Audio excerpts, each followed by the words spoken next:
ጤና ተመልካቾቻችን ይህ አካዳሚ ሳምንታዊ ፕሮግራማችን ነው። አካዳሚ ሳምንታዊ ፕሮግራማችን ሰሪ መልቲ ሚዲያ ከፋና ሚዲያ ኮርፖሬሽን ጋር ተባብረን በሰዓቱም ለቀርብላችሁ ሳምንታዊ ፕሮግራማችን አሁን ይጀምራል።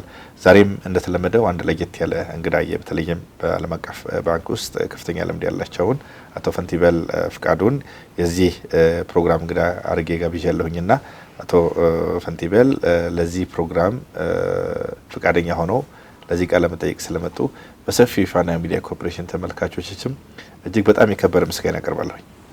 እኔም አመሰግናለሁኝ ለሰጣችሁኝ እድል ግብዣ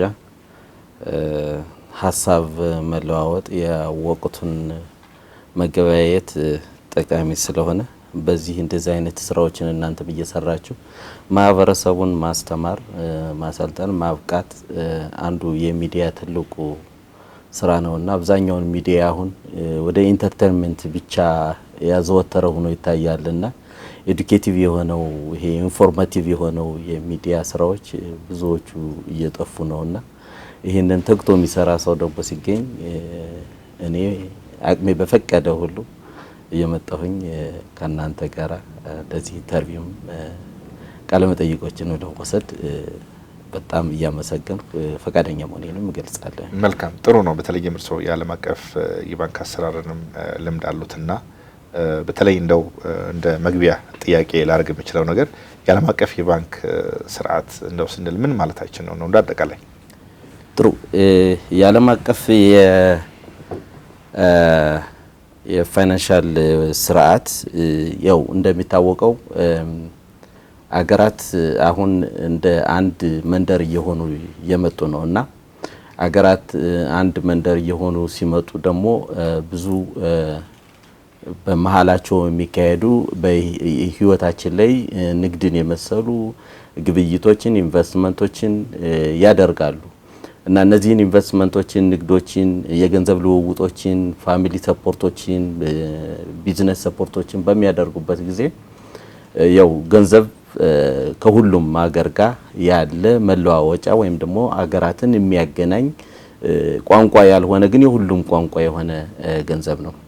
ይሄንን ገንዘብ እንዲሸራሸር ከአንድ ሀገር ወደ አንድ ሀገር ከአንድ ነጋዴ ወደ አንድ ነጋዴ ከአንድ አምራች ወደ ሌላ አምራች ወይም ደግሞ ከአንድ ሻጭ ወደ አንድ ገዢ እንዲካሄድ የአጠቃላይ አገራትን የሚያገናኝ ፋይናንስ ስርዓት ነውና ልክ እንደ ትልቅ የደም ዝውውር ነው። በዚህ ላይ ብዙ አሰራሩን ከመናገር በፊት የሚሰሩት እነማን ናቸው የሚሉትን ብንናገር ጥሩ ይመስለኛል ብዬ አስባለሁ። የኢንተርናሽናል ፋይናንስ አንድ ትልቅ አውራ ጎዳና ማለት ነው። ትልቅ አውራ ጎዳና ዓለምን የሚያገናኝ አገራትን የሚያገናኝ ትልቅ አውራ ጎዳና ነውና በዚህ ውስጥ የሚሳተፉ አካላቶች እነማን ናቸው ብለን ስንል ያው ከባንኮች ይጀመራል። ባንኮች ኮመርሻል ባንኮች አሉ። ኮመርሻል ባንኮች እንደው አውራ ጎዳና ብዬ ስላልኩት እንደ ቫይክል ልውሰዳቸው እንደ መኪና ላርጋቸውና ሁለት ባንኮች ይሳተፋሉ። ለምሳሌ ኢምፖርተር እና ኤክስፖርተር ተጫዋቾች እነዚህ ስራውን የሚሰሩት ኢምፖርተር ኤክስፖርተር አለ። ያመረተውን ምርት ኤክስፖርት የሚያደርግበት ሁኔታ አለ። ሌላው ደግሞ ኢምፖርት የሚያደርግበት ሁኔታ አለ። ስለዚህ ኢምፖርተሮች አሉ፣ ይሄን ስራ የሚሰሩት ኤክስፖርተሮች አሉ።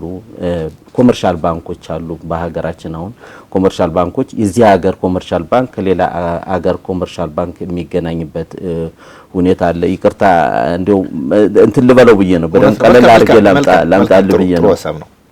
በእነዚህ መሃል ሁለት ሀገራት ላይ ያሉ ኮመርሻል ባንኮችን የሚያገናኝ ደግሞ ኮረስፖንደንት ባንክ የሚባል አለ። ኮረስፖንደንት ባንክ ደግሞ ቅድም ሃይዌይ ነው እንዳልሁት አውራ ጎዳና ስለሆነ ኮረስፖንደንት ባንክ ደግሞ ድልድዩ ነው።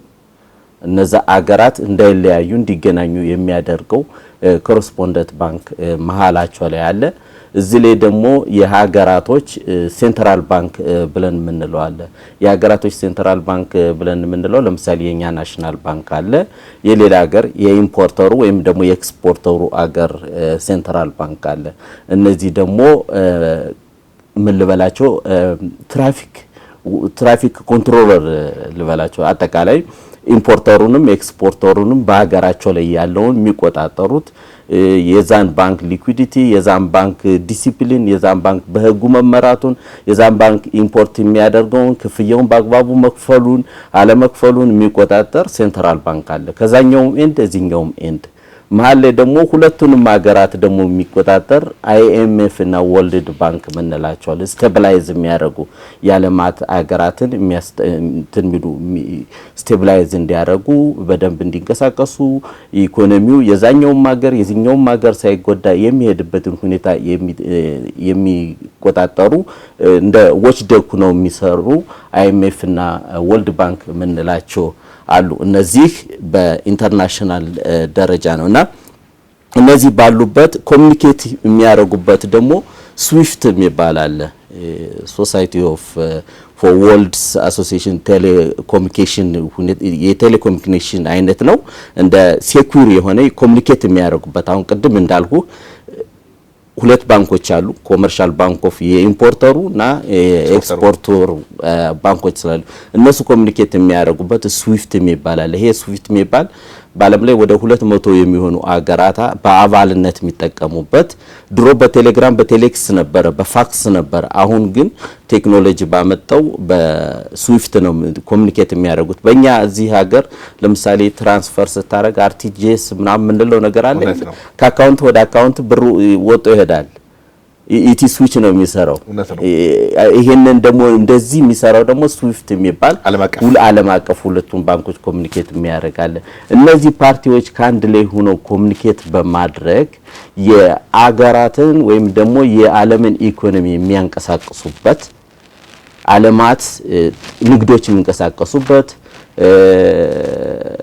ገንዘብ የሚዘዋወርበት ኢኮኖሚ የሚያድግበት ለምሳሌ ቻይና ላይ ያለ ፕሮዳክት ወደ ኢትዮጵያ መጥቶ የኢትዮጵያን እድገት የሚያሳድግበት ፋብሪካ ከሆነ ወይም ደግሞ የሆነ ማሽነሪ ከሆነ ማሽነሪው የሚያንቀሳቅስ የሰው ኃይል የሚቀጠርበት እነዚህ ነገር ኮሙኒኬት የምናደርግበትና ለአንድ ሀገር ወይም ደግሞ ለዓለም ትልቅ ግብዓት የሚሰጥ ወይም ደግሞ ኮሙኒኬት የሚያደርግ ፋይናንሻል ኮሙኒኬሽንን የሚፈጥር የኢንተርናሽናል ፋይናንስ ብለን እናየዋለንና በሃይዌይ ሳስቀምጠው እንደዚህ ነው ቀለል አርጌ ላስቀምጠው ብዬ ነው እና ይሄን ይመስላል ፋይናንሻል የኢንተርናሽናል ፋይናንስ ብለን ስንል እነዚህን ፓርቲዎችን የሚያገናኝበት ሸቀጦች ለምሳሌ ኢትዮጵያ ቡና ታመርታለች። ቡናን ወደ ውጭ የሚሸጥበት የሸጠችበትን ሻጭው ገንዘቡን የሚያገኝበት ያኛው ደግሞ ኤክስፖርተሩ ደግሞ ከዚህኛው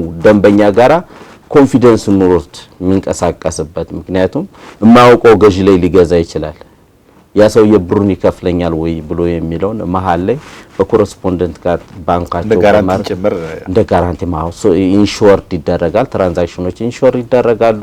እንደገና ኮረስፖንደንት ባንክ መሀል ላይ ፕሌስ ስለሚያደርግ የዚህኛው ኮረስፖንደንት ባንክ ለዛኛው ኮረስፖንደንት ባንክ ሆኖ ስለሚያገለግል መሀል ላይ ሴኩር የሆነ ቢዝነሱ መተማመን እንዲኖር አምራቹና ነጋዴው ወይም ደግሞ ነጋዴውና ነጋዴው መተማመን እንዲኖር የሚያደርግ የኢንተርናሽናል ፋይናንስ ተብሎ ይጠራል ማለት ነው።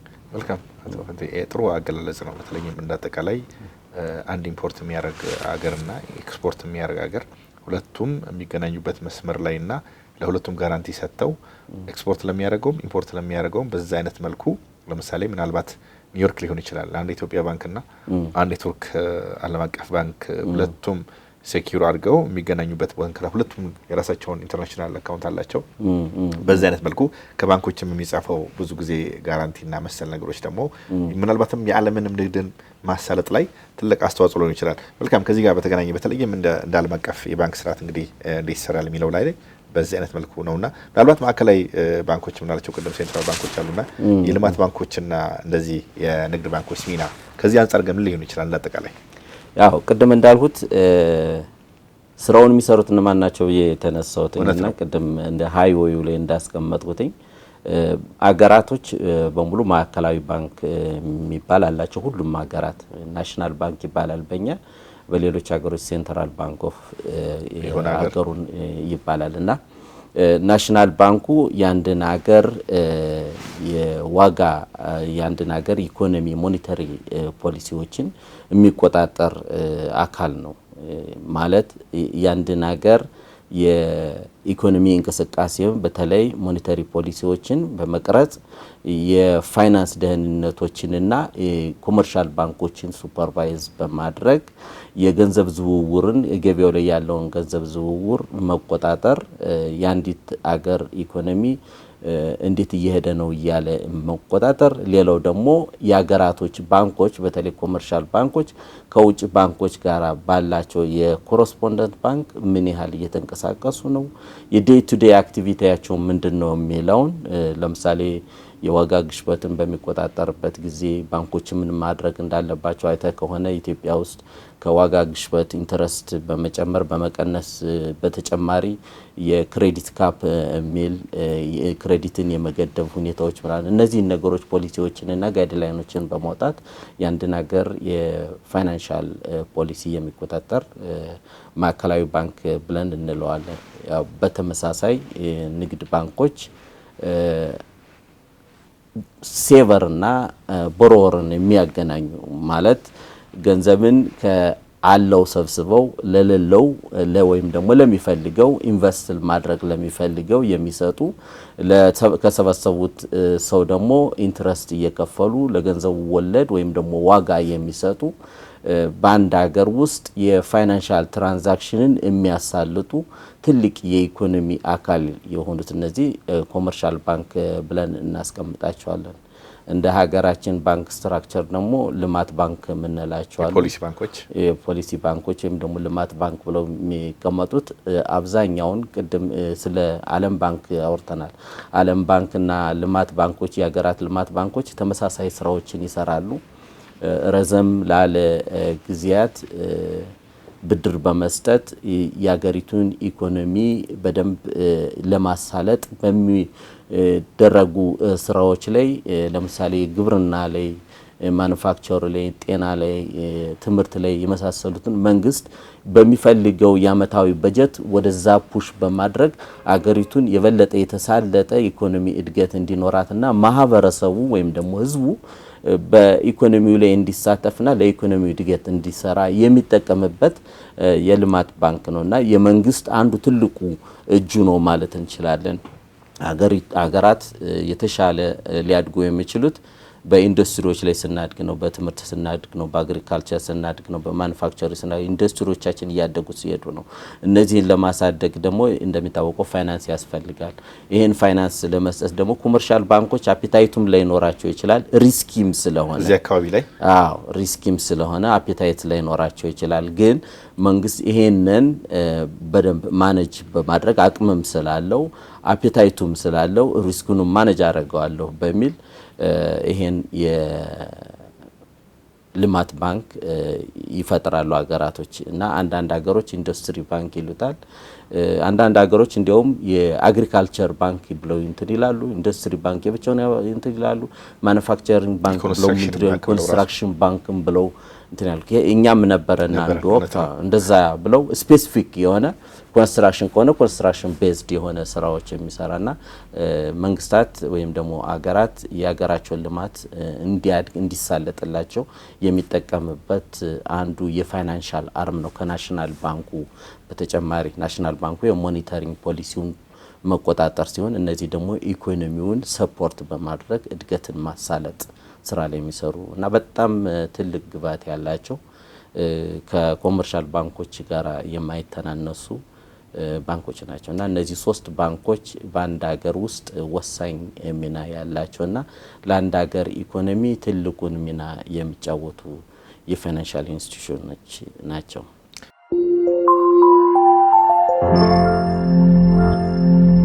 መልካም ጥሩ ገለጻ ነው። በተለይም እንዳጠቃላይ እንደ የስራ ዘርፋቸው የፖሊሲ ባንኮች ነው ልማት ባንኮችንም ምናልባት ሀገራችን ላይ ግብርናን በስፋት የሚደግፍና እንዳጠቃላይ የማህበረሰብን የፋይናንስ ጥረትን የሚቀርፍና በአጠቃላይ የአንድን ሀገር ኢኮኖሚ ላይ የሚጫወተው የአስተዋጽኦ ትልቅ ነው። በተለይ ልማት ባንኮቻችን የፖሊሲ ባንክና እነዚህ ልዩ ፋይናንስ ስለሚሰጡ እንደው ከዚህ አንጻር ጥሩ ነጥብ ነውና ስለ ዓለም አቀፍ የባንክ ስራ ስናወራ እንግዲህ እንዳጠቃላይ እንደ አይኤምኤፍ ብለን ኢንተርናሽናል መኒ ፈንድና ወለድ ባንክ ያሉ ተቋማት ሚና ምን ሊሆን ይችላል? እንደው ስለ ዓለም አቀፍ የፋይናንስ ስርዓት ወይ ደግሞ ስለ ባንክ እያወራን ስላለና ከዚህ አንፃር በተለይ ብዙ ጊዜ አይኤምኤፍ ምንላቸው ወለድ ባንክ ምንላቸው በዚህ ነገር ላይ ያላቸው አስተዋጽኦ በተለይ ሁለቱ ትልቅ ተቋማት ምን ይመስላል?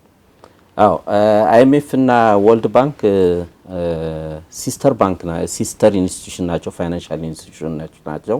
ቅድም እንዳልኩት ነው የአንድ ሀገር ላይ ለምሳሌ ኢትዮጵያ ላይ ስንሄድ ኢትዮጵያ ናሽናል ባንክ አላት፣ የልማት ባንክ አላት።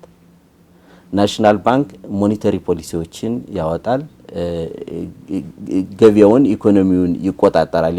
የሞኔታሪ ኢኮኖሚውን ድጋፍና ክትትልም ይሰጣል። ያው ድጋፍና ክትትልም ይሰጣል።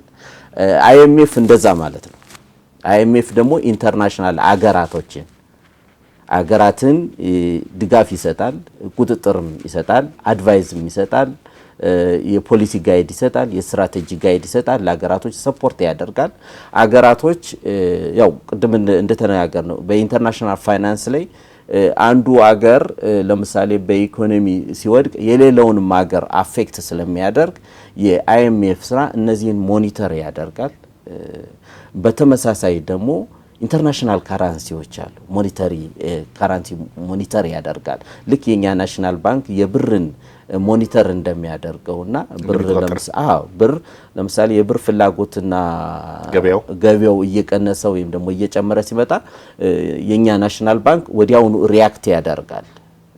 ሪያክት ስለሚያደርግ ልክ በዛ ልክ አይኤምኤፍም የዶላር ግሽበት የሚመጣበት ሀገር ካለ ቀጥታ ዛ ሀገር ላይ ሄዶ ኢምፓክት ለማምጣት ወይም ደግሞ ያንን ዶላር ግሽበት ውስጥ እንዳይገባ ለመቆጣጠር ብዙ ጥረት ያደርጋል። ለምሳሌ ማለት እንደው ብድር ይሰጣሉ ወይስ ምን አይነት መልክ ይኖራል? በተለይ ከወርልድ ባንክ ተገናኝተው አዎ ምንድነው የሚደረገው? ልክ አሁን የዶላር ግሽበት ሲመጣ ብድር በመስጠት የማስተካከል ሁኔታዎች አሉ። ብድሮችን በመቀስ ማስተንፈሻ ብድሮችን መስጠት ለምሳሌ የዶላር ስኬርሲቲ ባለበት ሀገር ለምሳሌ እንደኛ ባለ ሀገር ባለፈው ብዙ ዶላሮች ወደ ከአይኤምኤፍ በማግኘታችን ቢያንስ ነገሮችን ከውጭ መግዛት ይችላል። አቅማችን አጉልተናል። ቅድም ያልኩት ነው። ይሄ ኢንተርናሽናል ፋይናንስ በቃ ትልቅ አውራ ጎዳና ነው። ዓለምን የሚያገናኝ ትልቅ አውራ ጎዳና ነው። በዚህ ውስጥ የሚንቀሳቀሱ ከረንሲዎች አሉ ወይም ደግሞ ጉድስ ኤንድ ሰርቪሶች አሉ። እነዚህ ጉድስ ኤንድ ሰርቪሶች በጤናማ ሁኔታ እንዲሄዱ እነዚህ አይኤምኤፍ እና ሴንትራል ባንክ ትልቅ ሚናውን ይጫወታሉና የዶላር ግሽበት እንዳይመጣ ወይም ደግሞ ዶላር እጥረት በአገሮች ላይ እንዳይመጣ እኛ ዶላር ካጠረነ ከዓለሙ ጋር ኮሙኒኬት የማድረግ አቅማችን እየደከመ ስለሚሄድ እዛ ላይ ይመጣሉ፣ ሰፖርት ያደርጋሉ፣ ስትራቴጂክ አድቫይስ ይሰጣሉ፣ የታክስ አድቫይስ ይሰጣሉ። በኢኮኖሚው ላይ ብዙ ግባቶችን በመስጠት ስራዎችን ይሰራሉና ለሀገራት ሰፖርተር ናቸው፣ የፋይናንሻል ሰፖርተር ናቸው፣ የፋይናንሻል አድቫይዘር ናቸው። እስከ መስጠትም ድረስ የሚሄዱበት ሁኔታ አለ። አንዳንዴ እንደውም ይሄን ያህል በብድር ይሄን ያህል በስጦታ ብለው የሚመጡበት ሁኔታ ኦኬ። በብድር የማይታሰብ ድጋፍ ሀገራት እንዲወድቁ አይፈልጉማ። ሀገራት እንዲወድቁ አይፈልጉም። ለምሳሌ ኢትዮጵያ ብትወድቅ አውቶማቲካሊ ኢስት አፍሪካ ያሉ ጉርቤት ሀገሮችን ማፌክት የማድረግ ሁኔታ አለ።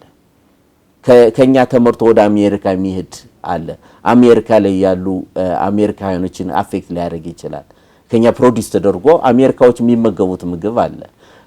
ያንን ያጣሉና ያ ነገር እንዳይሆን ኢንተርናሽናል ፋይናንሱ ኢንተርፌር ያደርጋልና ሞኒተር ያደርጋል። የዶላርን እንቅስቃሴ በዓለም ላይ ያለውን በገበያ ላይ ያለውን እንቅስቃሴ ይላል።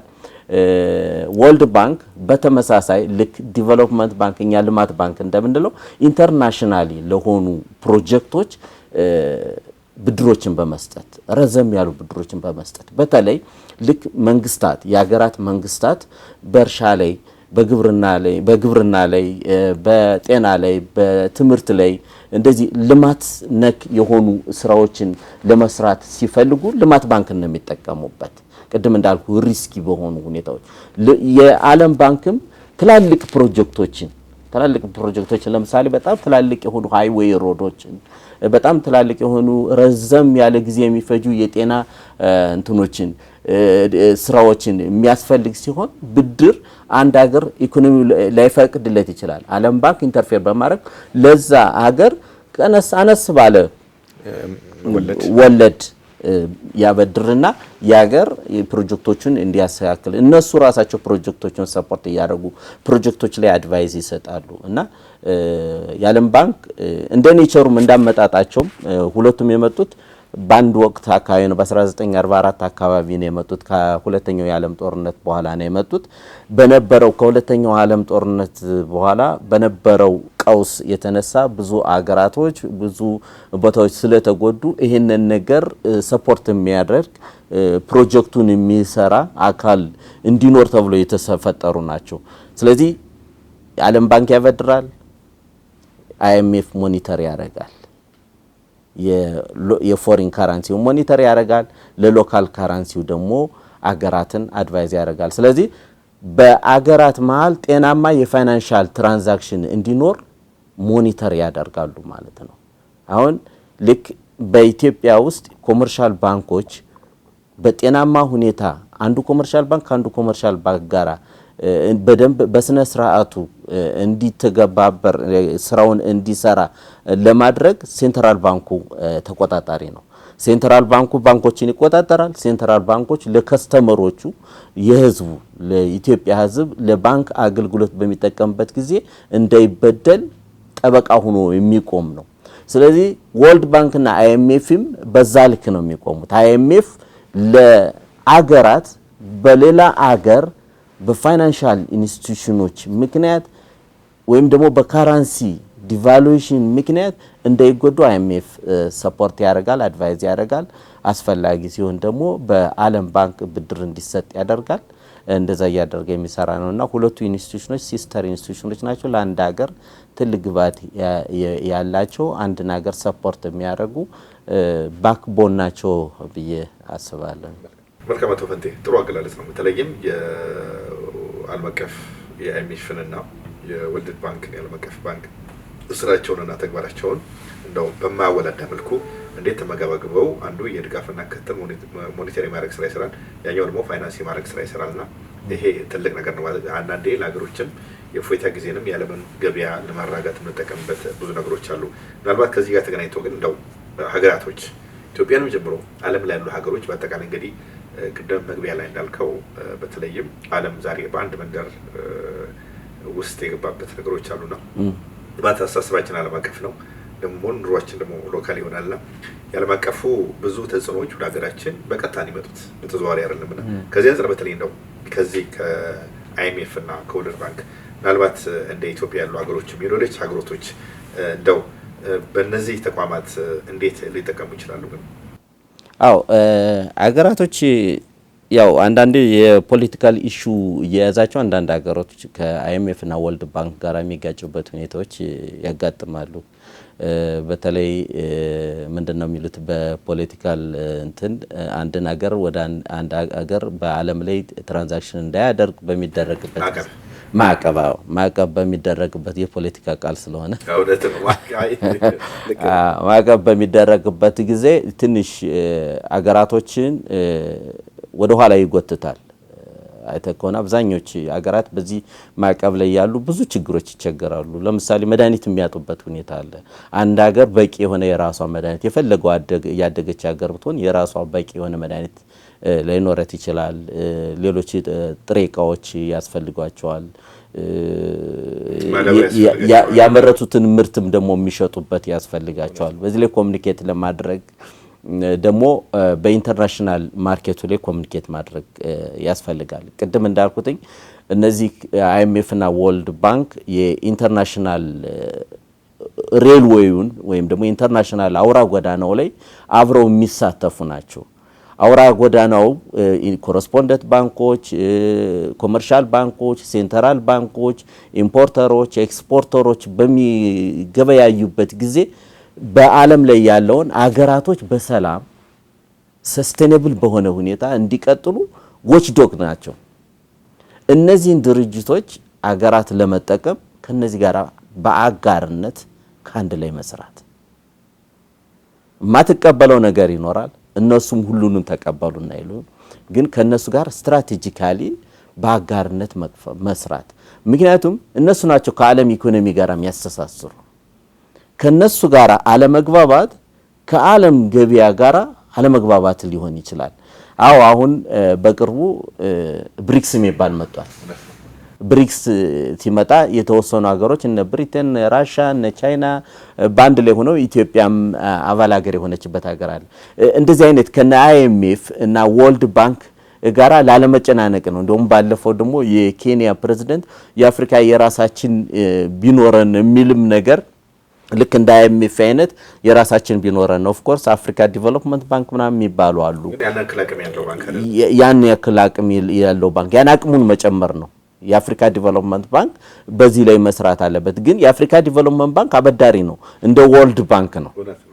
የኢትዮጵያ ዲቨሎፕመንት ባንክ እንደምንለው ልማት ባንክ ነው የሚሆነው። ግን እንደ IMF ሆኖ የሀገራትን የኬንያን ሺሊንግና የኢትዮጵያን ብር ሞኒተር የሚያደርግ የኬንያና የኡጋንዳን የሱዳንን የኤርትራን ባላንስ የሚያደርግ ኤርትራ ላይ ያለው ነጋዴና ኢትዮጵያ ላይ ያለው አምራች የማይጎዳዱበትን መሀል ላይ የማይበላሽ ቢዝነሱ የማይበላሽበትን የሚያዩበት ሁኔታ ወይም ደግሞ ሞኒተር የሚያደርግ አንድ አካል ያስፈልጋል እንደ IMF። እነዚህ በሌሉበት ሁኔታዎች አገራት ማድረግ የሚገባቸው እንግዲህ ከነዚህ ከዓለም ባንክ ከIMF ጋራ በስትራቴጂም በአጋርነትም ከነሱ ጋር ጠንክሮ መስራት ነው። ከነሱ ጋራ መስራት የነሱን ስትራቴጂ መጠቀም የነሱን ጋይድ መጠቀም ከነሱ ጋራ አድቫይስ መውሰድ ልክ አገራት ዲቨሎፕድ በሆኑት ልክ ዲቨሎፕ ሊያደርጉና ሲመጡ እጅን ዘርግቶ መቀበል እኛን ደግሞ ሊቆነጥጡን ሲሆን ያው እንደ አቅማችን ይሄን አንፈልገም ብለን ማለት እና አገራትን አንደኛ ክሬዲቢሊቲን ማሳያም ስለሆነ አንድ ሀገር ከIMF ጋር እየሰራች ነው ከተባለ ከወርልድ ባንክ ጋር ነው እየሰራች ብሎ ከተባለ ሌሎች አገራት ባንኮች ራሱ አመኔታ ይኖራቸዋል። ሌሎች አገራት ባንኮች አመኔታ እንዲኖራቸው ከነዚህ ትላልቅ ኢንስቲትዩሽኖች ጋር አብሬ እየሰራው ነው ብሎ ስንል የሀገርን CV ወይም ደግሞ የሀገርን ክሬዲቲቢሊቲ ይጨምረዋል እና ከነዚህ ጋር ጠንክሮ መስራት ወሳኝ ነው ብዬ አስባለሁ። ከነዚህ ጋር ለመስራት ግን የሀገራት የፋይናንሻል እውቀትን ማሳደግ ደግሞ አንድ ትልቅ ስራ ነው። አንዳንድ አገራት IMF ወደ ፖለቲካል ሳይንስ ይቀይሩትና IMF ለፖለቲካል ነው የመጣ አንዳንዶች ወደ ሃይማኖት የሚቀይሩበት ሁኔታ አለ።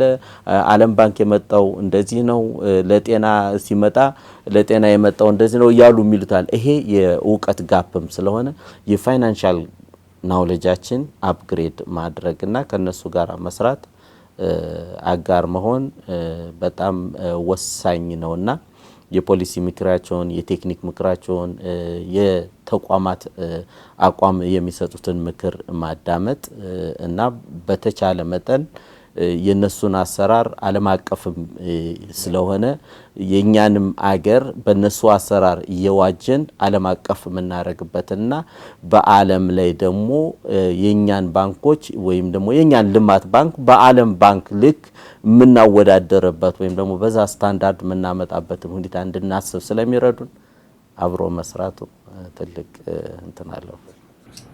ተመልካቾች በተለይም በዛሬው ርዕሰ ጉዳያችን የዓለም አቀፍ የባንክ አሰራርን ከሀገራችን ሁኔታና የዓለም አቀፍ ልምድን የIMFን እና የወርልድ ባንክን ልምድና አሰራር የቃኝንበት አንደኛ ክፍል በዚህ ይቋጫል። በሰዓት ቅደም ምክንያት የዚህን ፕሮግራም ልቋጭ አልቻልኩኝም።